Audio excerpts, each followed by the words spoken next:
సిరి సంపదలకు ఆదిదేవత లక్ష్మీదేవి. హిందూ పురాణాల ప్రకారం పాలసముద్రం నుంచి లక్ష్మీదేవి ఆవిర్భవించింది.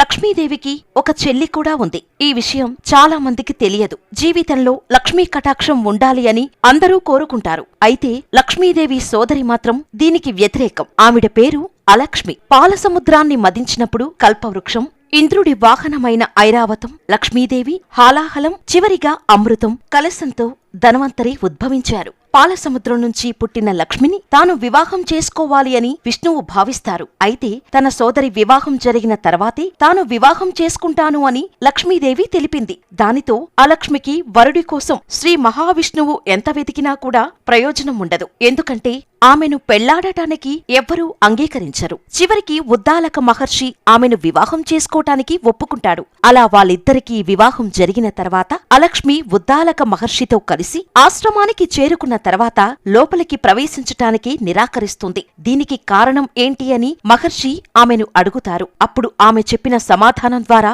ఆర్థిక సంపద పెరగటానికి, కరువు కాటకాలతో ఉండటానికి తేడా ఏంటో తెలుస్తుంది. నిరంతరం కలహాలతో కొట్టుకునేవారు, పరిశుభ్రత లేనివాళ్లు, ఆచార వ్యవహారాలను విరుద్ధంగా ప్రవర్తించేవారి ఇళ్లల్లో మాత్రమే తాను ప్రవేశిస్తాను అని తెలిపింది. సూర్యోదయానికి ముందే మేల్కొని ఇంటిని పరిశుభ్రంగా ఉంచుకుంటూ దైవారాధన చేసేవారి ఇంట్లోకి తనకి ప్రవేశించే అర్హత లేదు అని ఆమె చెబుతుంది. అలక్ష్మికి వేడి, పుల్లని పదార్థాలు అంటే ఇష్టం. అందుకే ఇంటి ముందు నిమ్మకాయలు, మిరపకాయలు కడతారు. దీనిని చాలా మంది మూఢనమ్మకంగా అనుకుంటారు. కాని అలక్ష్మి ఇంట్లోకి రావాలి అని అనుకున్నప్పుడు ఇష్టమైన పదార్థాలను చూసి అక్కడే ఆగిపోతుంది. అలక్ష్మి ఉన్న ఇంట్లో పేదరికం తాండవం చేస్తుంది. అందుకే అలక్ష్మిని దరిద్రలక్ష్మి అని కూడా అంటారు. ఆ సమయంలో లక్ష్మీదేవిని ఎంత ప్రార్థించినా ఫలితం ఉండదు. అందుకే లక్ష్మీదేవి పక్కన గుడ్లగూబ ఉండే ఫోటోలను ఇంట్లో ఉంచకూడదు అని పండితులు పేర్కొంటున్నారు. లక్ష్మీదేవి చంచల స్వభావానికి గుర్తు. అందుకే లక్ష్మీదేవి నిలబడి ఉండే ఫోటోలను కొనుగోలు చేయకూడదు.